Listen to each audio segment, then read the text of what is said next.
U rikëthëm në studio, ju thash që do diskutojmë pra për temën e dytë për zgjedhur për sot. Tashmë besoj se cilin nga ju në familjet e juja keni një mesafer nga jashtë, bashkëgazetarët tonë tashmë kanë filluar të na vizitojnë dhe Ministria, komunat e të tjera janë duke u përkujdesur për disponimin e tyre gjithsesi dhe për t'ju kushtuar sadopak vëmendjen. Sot ka filluar dhe panajiri me artizanate dhe mbi 200 aktivitetet e tjera në mbarë Kosovë të organizuara nga Ministria e Diasporës, bën titullin "Ti je pjesë e atë dheut" me këtë moto dhe do të zhvillohen aktivitetet të tjera. Do të na sjellë zotëria Abdyl Lepoveci, drejtori i Departamentit për Kulturë dhe Arsim në Ministrinë e Diasporës. Mirë se erdhët, përshëndetje. Mirë se gjeta, faleminderit. Nëse nuk kam gabuar, janë mbi 200 aktivitete që keni organizuar këto ditë kushtuar bashkëgazetarëve tanë. Po, realisht ditët e diasporës janë një aktivitet ose një program që Ministria e Diasporës e zhvillon pothuajse çdo vit nga themelimi, me ndryshime dhe laramanit të tjera që vinë gjatë viteve, domethënë prej vitit në vit.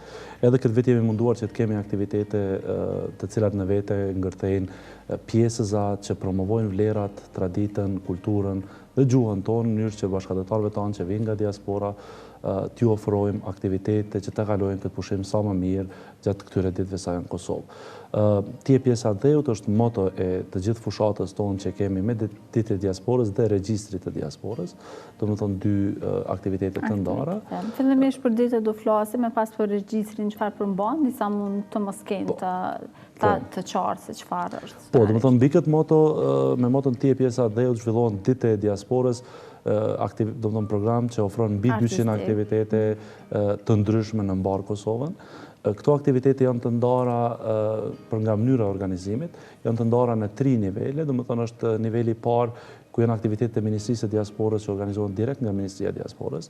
Janë aktivitetet e dyta domethënë që organizohen në bashkëpunim me komunat e Kosovës, në pothuajse të gjitha komunat e Kosovës, dhe është pjesa e tretë projektet që janë subvencionuar në fillim të vitit nga Ministria e Diasporës dhe që zbatueshmërinë e tyre e kanë pas gjatë ditëve të verës, domethënë të fillu prej qershorit edhe deri në fund të gushtit, fillim shtatorit, kur edhe konsiderohet që është pjesa më e madhe e bashkëgazetarëve tanë në vizitë në atë dhe. Realisht ditët e diasporës kanë filluar me 10 dhe 11 qershor zyrtarisht janë hapur, me konferencën që kemi pas së bashku me Odën e Avokatëve të Kosovës, me avokatë dhe juristë nga diaspora, për ta ngritur bashkëpunimin e tyre dhe angazhimin e tyre në fushat e profesionit vetë në Kosovë.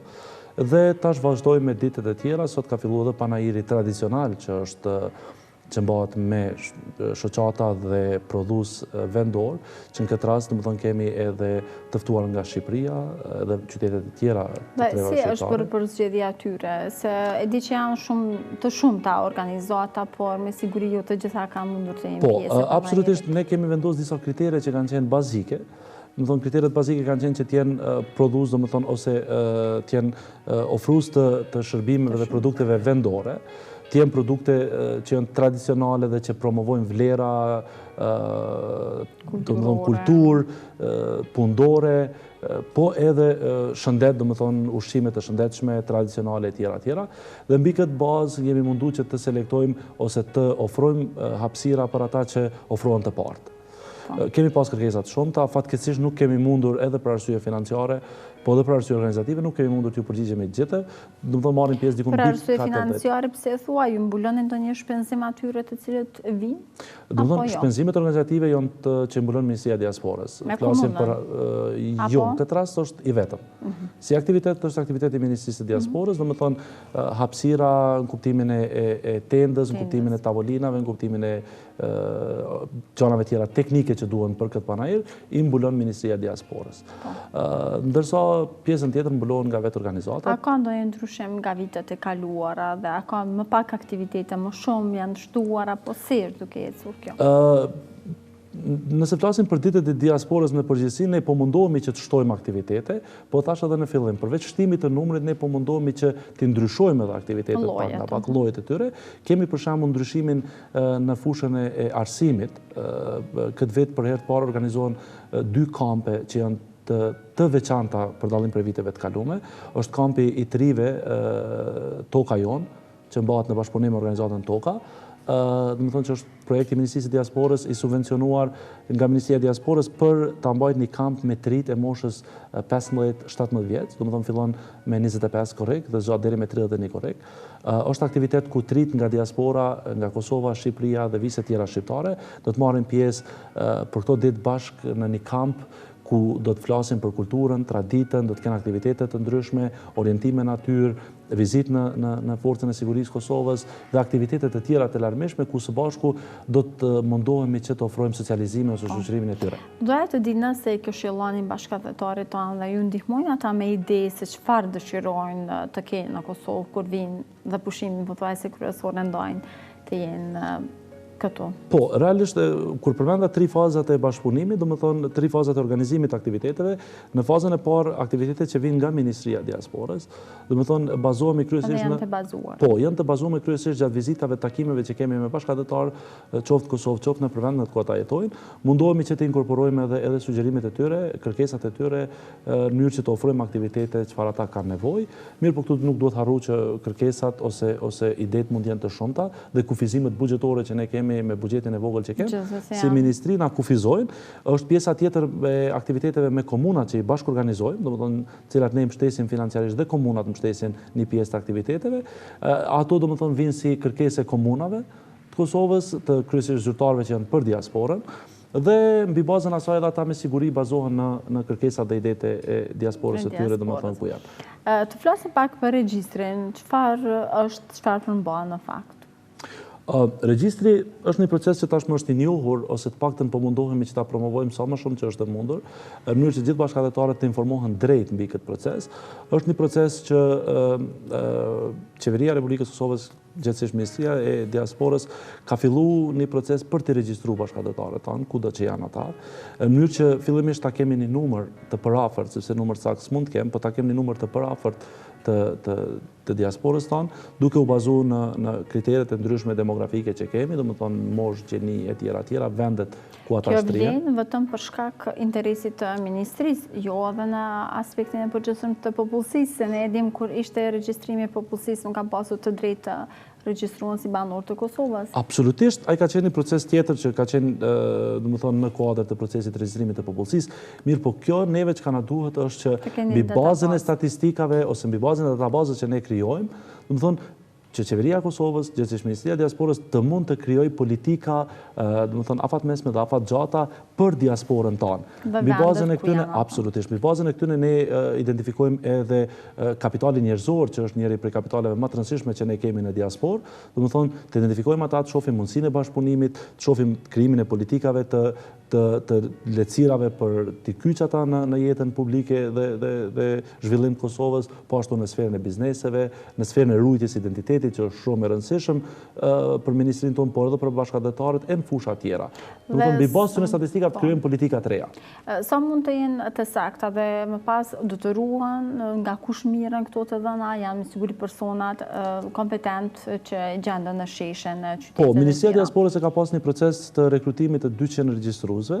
Do të thonë kemi mbi 200 në fakt, 250 regjistrues që janë do të shpërndahen këto ditë, do të thonë në për gjitha komunat e Kosovës, ku do të jenë në dispozicion të bashkëdhetarëve tanë në për vendet kyçe ku konsiderohet frekuentimi më i lartë i tyre, dhe ata do të informojnë mbi rëndësinë e regjistrimit. Ata do të ofrojnë formularët fizik cilët i kanë me vete për të regjistruar. Mirë, po kemi edhe formën tjetër që është forma elektronike. Po, domethënë online është një platformë ku edhe nga shtëpitë bashkëdhetarët tanë mund të regjistrohen pa asnjë problem, pa humbur kohë. Edhe janë ata që do të kujdesen edhe për shpërndarjen e kalendarit të aktiviteteve. Kemi kalendarin që kemi shpërndar me gjithë aktivitetet e ministrisë, komunave, të subvencioneve, po edhe të institucioneve tjera, për shembull teatrit, kinemas e tjera. Jemi munduar që të përfshijmë sa më shumë aktivitete në atë kalendar, që një bashkëdhetar i kur të hynë në Kosovë, ta ketë kalendarin e aktiviteteve dhe ta shef aktivitetet që zhvillohen në komunën e vet, në kryeqytet, në komunat përreth, në mënyrë që të ketë mundësi dhe laramani të aktiviteteve. Ata zyrtarë do të kujdesen që të regjistrojnë, këto dana ruhen, domethënë është ligji për mbrojtjen e danave, që është ligj në fuqi në Republikën e Kosovës, që na detyron edhe ne edhe gjithë zyrtarët tjerë të mbajnë danat të konfidenciale, të ruhen dhe të mos shpërndahen, dhe ky regjistrim nuk ka asnjë konotacion tjetër negativ. Domethënë vetëm arsye pse Ministria e Diasporës është që ta dim numrin e përafërt të bashkëdhetarëve tanë, Profesionet, gjinit, edhe absolutisht, që të krijojmë politika sa më të favorshme për ta. Jemi në fund bisedës, doja të di përveç Kosovës, cilat janë aktivitetet e juja që ju ofroni jashtë vendit për ta ruajtur kulturën, traditën e të tjera, me që interesimi tyre është mjaft i madh këtu. Po, shumë shkurt për shkak të kohës do të mundohem të përmbledh dy prej fushave më të rëndësishme që ne i konsiderojmë. E para është mësimi i gjuhës, ruajtja e gjuhës shqipe në diasporë, do të thonë ruajtja e identitetit, është që ne përkrajmë shkollat shqipe në diasporë, duke ofruar tekstet mësimore me të cilat i boton Ministria e Arsimit për diasporën, tekstet veçanta, dhe jemi në proces të zbatimit marrëveshjes me Shqipërinë, ku jemi duke shikuar mundësitë, domethënë që të standardizojmë dhe harmonizojmë kriteret për mësimdhënës. Thonë, kjo është pjesa parë ku ne jemi të fokusuar, nëse sa i përket aktiviteteve kulturore, e kemi njëri prej aktiviteteve më të rëndësishme është ditët e kulturës, ditët e kulturës shqiptare që bëhen në diasporë. Vitin e kaluar, domethënë, ka qenë i pilotuar si aktivitet.